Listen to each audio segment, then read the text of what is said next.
আপনারা দেখছেন জবর খবর, বাংলার স্পন্দন।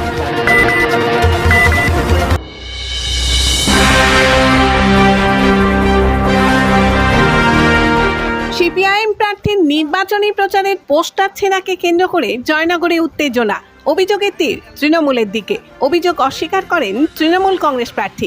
ঘটনাস্থলে পুলিশ ও ম্যাজিস্ট্রেট সহ এফএসটি টিম।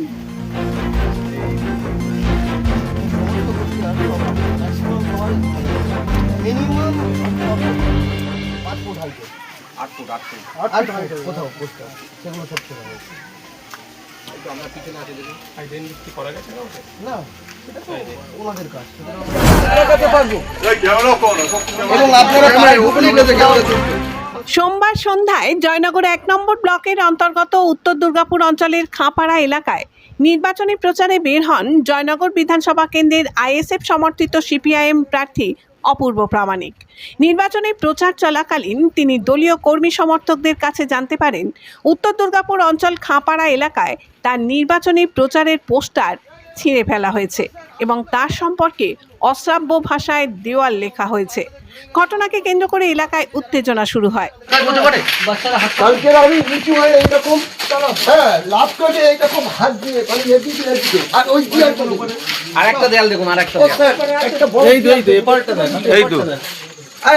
আসুন স্যার, 1 মিনিটের জন্য আসুন, 1 মিনিটের জন্য প্রমাণটা ঠিক আছে, আর দেখানো দরকার নেই। আরে দাদা, পুরো বিষয়টি তিনি পুলিশকে জানান। খবর পেয়েই ঘটনাস্থলে পৌঁছায় জয়নগর থানার পুলিশ এবং ম্যাজিস্ট্রেট সহ এফএসটি টিমের সদস্যরা। আর সবগুলো মুছে দিয়েছি, যদি না হয় তাহলে দেখুন, সহজ কথা, এখানে এমএলএ তৃণমূলে তার বিরুদ্ধে পোস্টার পড়েছিল, তার দলের কর্মীরাই পোস্টার দিয়েছিল। পুলিশ কিন্তু রাত্রের মধ্যে অ্যারেস্ট করেছে, ফলে পুলিশের এই ক্ষমতা আছে। ফলে একটা দলের, রাজনৈতিক দলের পোস্টার ছেঁড়া হচ্ছে, অন্য রাজনৈতিক দলের পোস্টার থাকছে, দেওয়াল থাকছে, তাহলে কারা করছে এটা খুব পরিষ্কার। সিপিআইএম প্রার্থী অপূর্ব প্রামাণিক বলেন, 2026-এর নির্বাচনে তৃণমূল কংগ্রেসের পায়ের তলার মাটি সরে গেছে, তাই তারা বিরোধী শক্তির প্রার্থীকে এভাবে হয়রানি এবং অপপ্রচার করার চেষ্টা করছে। তিনি আরও বলেন, যারা এই ধরনের কাজ করছে, পুলিশ যদি অবিলম্বে না তাদেরকে গ্রেপ্তার করে বা তাদের বিরুদ্ধে উপযুক্ত ব্যবস্থা না নেয়, তাহলে যে ঘটনা ঘটবে তার জন্য তার দল দায়ী থাকবে না। দুর্গাপুর খাঁপাড়া, পাড়াটার নাম হচ্ছে খাঁপাড়া 105 নম্বর বুথ। ফলে ওখানে পোস্টার কারা ছিঁড়তে পারে আমরা সেটা পরিষ্কার। তৃণমূল বুঝে গেছে তৃণমূল জয়নগরে হারছে এবং এখানে ওদের সঙ্গে লড়াই হচ্ছে সিপিআইএম প্রার্থী আইএসএফ সমর্থিত প্রার্থীর সঙ্গে। স্বাভাবিকভাবে এই কাজ যে ওরা করবে, এর বিকল্প অন্যথা কিছু হতে পারে না। এবং ওই জায়গায় যারা পোস্টার ছেড়ে, তাদের এর আগে অতীতের ইতিহাস আছে। স্বাভাবিকভাবে এই কাজ ওরাই করেছে এবং দেওয়ালে আজে বাজে কথাবার্তা ওরাই লিখেছে। এই কালচার হচ্ছে তৃণমূলের মধ্যে আছে। কিছুদিন আগে এমএলএর বিরুদ্ধে এমএলএর লোকজন যা করেছে, তার থেকে ওই সূত্র ধরে বোঝা যায় এই কালচার ওদের মধ্যেই আছে। আমরা কমপ্লেন লজ করেছি। পুলিশ প্রশাসন যদি ব্যবস্থা না নেয়, আমরা পুলিশ প্রশাসনকে বলেছি, মমতার আঁচলের তলায় দাঁড়িয়ে এখন আপনারা কাজ করছেন না, এখন নির্বাচন কমিশনের আন্ডারে আছেন। ফলে যদি মানুষ গণতান্ত্রিকভাবে ভোট দিতে না পারে, ভয় মুক্তভাবে ভোট দিতে না পারে, তার পরিবেশ যদি তৈরি করতে না পারে, রাজনৈতিক দলগুলোর উপর যদি আক্রমণ করা হয়, তাহলে ওখানে কিংবা অন্য কোথাও যদি ল অ্যান্ড অর্ডারের বিঘ্নিত ঘটে, তার জন্য দায় আমরা থাকবো না, তার জন্য পুলিশ প্রশাসন দায়ী থাকবে, কমিশন দায়ী থাকবে। এটা আমরা পরিষ্কার হুঁশিয়ারি দিয়েছি আজকে। অপরদিকে প্রার্থী অপূর্ব প্রামাণিকের অভিযোগ অস্বীকার করেন জয়নগরের তৃণমূল কংগ্রেস প্রার্থী বিশ্বনাথ দাস। তিনি বলেন, বেশ কিছুদিন যাবৎ জয়নগরের বিভিন্ন প্রান্তে তৃণমূল কংগ্রেসের ফেস্টুন ছিঁড়ে ফেলার অভিযোগ আসছে। এটা যারা করছে তারা মানসিক বিকারগ্রস্ত। এর জন্য আমি বিরোধী কোনো দলকেই দোষারোপ করতে চাই না। তবে দুর্গাপুর অঞ্চলে সিপিআইএমের পোস্টার ছেঁড়ার জন্য প্রার্থী নিজেই যে তৃণমূল কংগ্রেসকে দোষারোপ করছে, এটা ভিত্তিহীন। হয়তো ওর দলের লোকেরাই ওকে চাইছে না বলেই এটা করছে।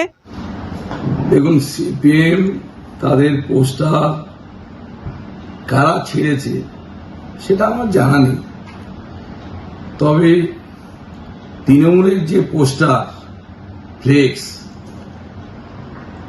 সে মায়াবাড়ি অঞ্চল, ময়দা অঞ্চল, শাহজাদাপুর অঞ্চল, এই মাত্র আমি দক্ষিণ বারাসাতে বিবেকানন্দ পল্লী সহ নেতাজি পল্লী আমি প্রচারে ছিলাম। সেখানে মমতা বন্দ্যোপাধ্যায়ের ছবি মুখটা কেটে নিয়েছে, মমতা বন্দ্যোপাধ্যায়ের ছবিগুলো ছিঁড়ে দিয়েছে, আমার ফ্লেক্স ছিঁড়ে দিয়েছে। আমি কাকে বলবো?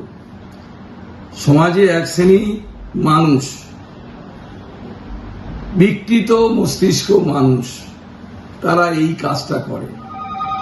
ফলে সেক্ষেত্রে দলের আইডেন্টিফাই করা মানে মূর্খতার পরিচয় দেওয়া, অজ্ঞতার পরিচয় দেওয়া। আমি যেহেতু একজন শিক্ষক, আমার একটা কালচার রুচি আছে। আমি বলতে পারি না যে ওটা বিজেপি ছিঁড়েছে, ওটা সিপিএম ছিঁড়েছে, এইসব ছিঁড়েছে, আমি বলতে পারি না। কারণ কারা করেছে আমরা তো আইডেন্টিফাই করতে পারিনি। ফলে সেক্ষেত্রে একটা দলের নামে বলা মানে এটা অজ্ঞতার পরিচয় দেওয়া। আর যেহেতু আমার বিধানসভায় আমার প্রতিদ্বন্দ্বিতা কেউ নেই, কে অলোক কে অপূর্ব তারা আছে আমার জানা নেই, তারা তাদের জামানতটা ধরে রাখতে পারবে কিনা সেটা সন্দেহ। ফলে তাদের পোস্টার ফ্লেক্স ছেঁড়া এটা তৃণমূলের কালচার নয়। তৃণমূল ওটা করতে যাবেন না। কেন করতে যাবে? যাদের 5-6 হাজার ভোট আছে বিধানসভায়, 3-4 হাজার ভোট আছে, 10 হাজার ভোট আছে, তারা তাদের ভোটটা ধরে রাখার জন্য আমরা আবেদন করছি। তারা তাদের ভোটটাকে বাড়ানোর জন্য আমি আবেদন করছি। আর আমি তাদের, আমার দলের ছেলেরা তাদের পোস্টার ফ্লেক্স ছিঁড়বে এরকম জায়গায় আমরা এখন পৌঁছাইনি, বা এতটা নিচে নামার মতো আমাদের এখন সেই জায়গা আসেনি। সেই জন্য ও যারা করেছে, ওদের দলের লোক হয়তো করেছে, পছন্দ হয়নি হয়তো, সেটা হতে পারে। যাই হোক, কে করেছে এটা নিয়ে আমার বিতর্ক নেই। তৃণমূল এই কাজটা করে না।